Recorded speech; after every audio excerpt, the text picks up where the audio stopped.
warahmatullahi wabarakatuh. Kami dari kelompok 5 dengan materi perusahaan dagang akan mempresentasikan hasil kerja kelompok kami.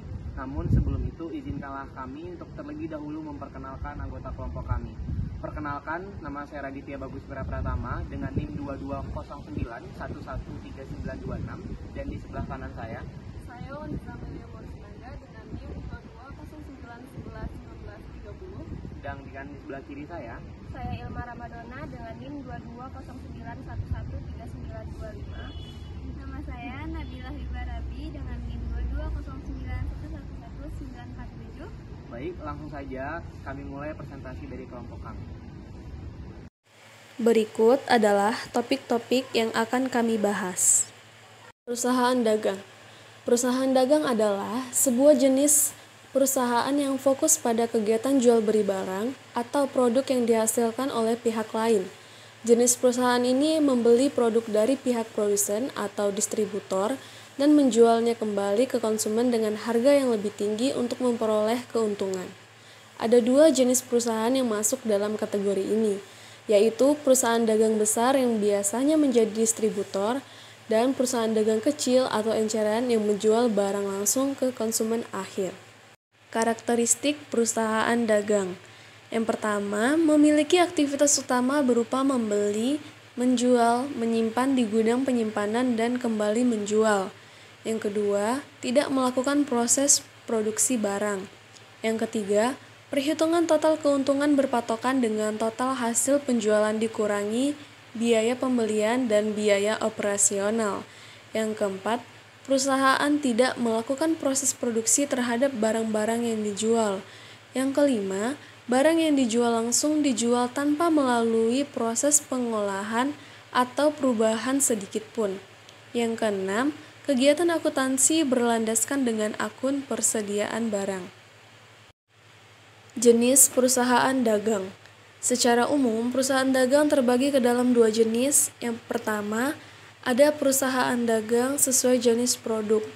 Di dalam jenis ini terdapat dua perusahaan. Yang pertama, perusahaan barang produksi atau mentah, di mana perusahaan ini memperjualbelikan produk berupa bahan baku atau mentah yang biasanya dipakai sebagai bahan dasar untuk membuat suatu produk atau alat-alat produksi. Yang kedua, perusahaan barang sudah jadi.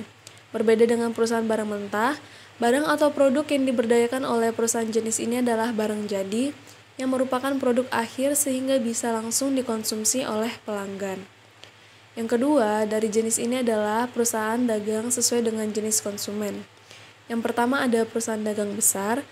Perusahaan dagang besar merupakan jenis perusahaan yang membeli produk dari pabrik secara langsung dalam jumlah atau skala yang cukup besar. Nantinya produk tersebut dijual kembali dalam jumlah yang besar juga, yang mana pihak perusahaan biasanya sudah memiliki gudang untuk mengelola persediaan produk tersebut. Salah satu contohnya adalah pedagang grosir.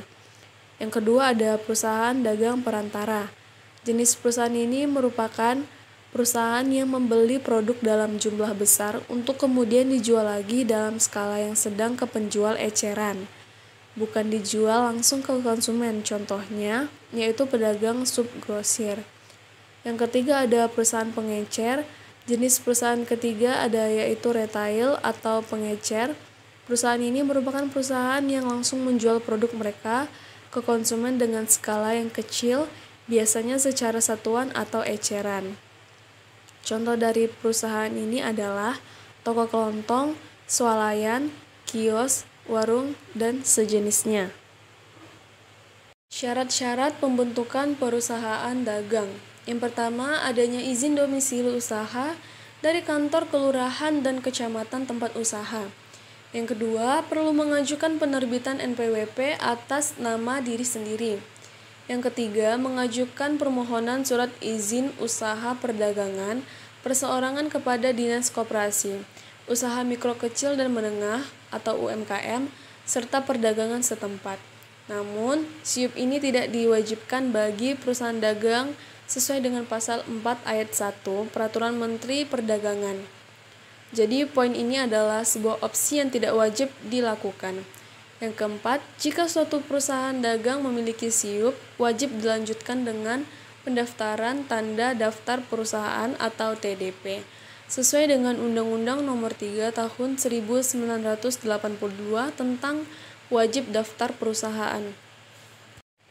Tahapan pembubaran tiap perusahaan dagang.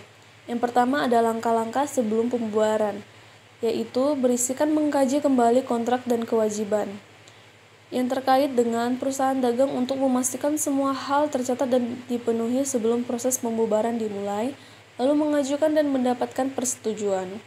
Mengajukan permohonan kepada pihak berwenang untuk melaporkan niat pembubaran dan mendapatkan persetujuan, ini juga akan memulai proses hukum formal. Lalu menyampaikan pemberitahuan kepada karyawan.